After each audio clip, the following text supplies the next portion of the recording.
Once you know, it's actually very obvious.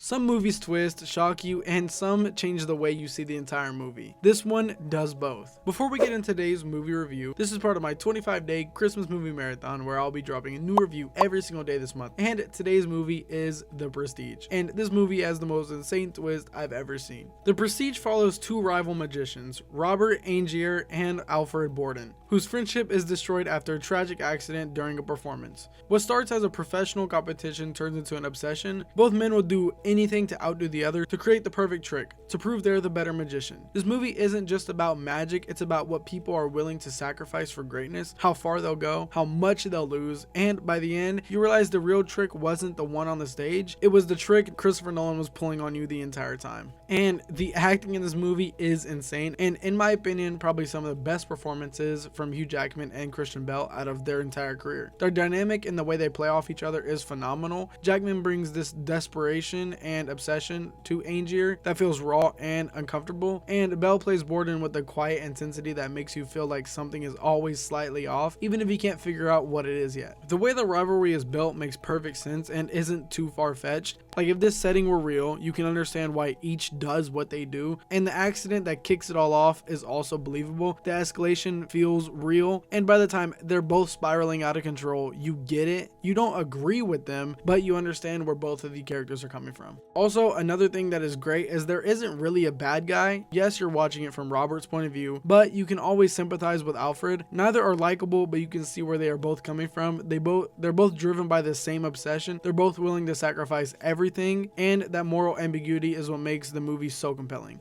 Oh, and the big twist I talked about isn't just shocking, it changes the whole way you see the rest of the movie's plot. Once you know the truth, everything you just watched recontextualizes. The weird inconsistencies, the strange behavior, the moments that didn't quite add up, all of it was intentional, and that's when you notice Christopher Nolan was playing you the entire time. But man, the amount of rewatchability this movie has is great. You can watch the movie 5 times, and on the 6th watch, you still find new things you missed before. The script is so tightly constructed that every line, every scene, every detail matters. It's one of those movies where the second viewing is almost better than the first because now you know what to look for. And let's not forget about the supporting cast. The actors all kill it and play their part in the story. Michael Caine, Scarlett Johansson, Rebecca Hall, they all bring something real to the movie. Nobody feels like filler, everyone serves the story. Now, not everything is perfect, so I want to talk about something that didn't work for me. The only downside to this movie is some of the side characters. Yes, the actors kill it and play their part, but they don't have much depth, and this wasn't an issue for me personally, but I can see how other people may have an issue with it. The movie is so focused on the rivalry between Robert and Borden that all the people around them sometimes feel more like puzzle pieces than fully fleshed out characters. That's not the whole movie, just some parts of the movie where they kind of stick a person in a scene where they maybe could have been left out of. That's just the only way I can see someone disliking this movie, or if you just really don't like magic. But that comes down to your personal opinion. Both magicians sacrifice their morality, relationships, and even their humanity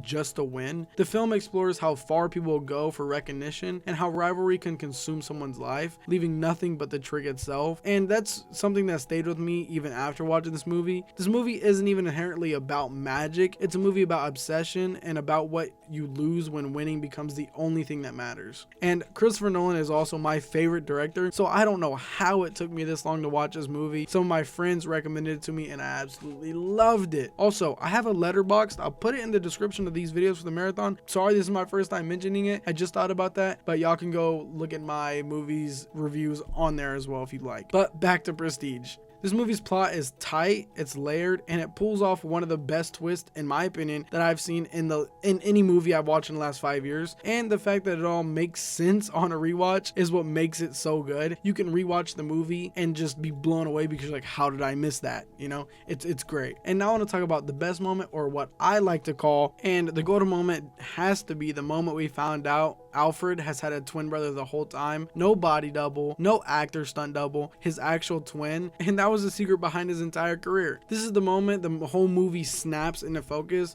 All the odd behavior, the inconsistent personalities, the strained relationships, the contradictions, everything suddenly makes perfect sense. What looked unintentional was actually a brilliant piece of long-form misdirection. And what makes it hit even harder is the emotional cost behind it. Borden didn't just share a magic trick with his twin brother. He shared his entire life. They shared an identity, every success, every failure, every love, every heartbreak split in half between both of them, so the illusion could be fully lived in and not be accidentally revealed. In my opinion, it fully reframes the rivalry. Robert chased science and self-destruction to create a perfect trick. Borden achieved the same result through loyalty, sacrifice, and a complete dedication to the craft. One man duplicated himself through machines, the other did it through a lifetime of discipline and secrecy. And this movie works because it understands that obsession doesn't just push you forward, it fully consumes you. Both men sacrifice everything for the perfect trick, and by the end, neither one really wins. They just destroy each other completely. That's the real tragedy, not the twist, not the magic, but the fact that neither one could stop, and the movie makes you feel that. And not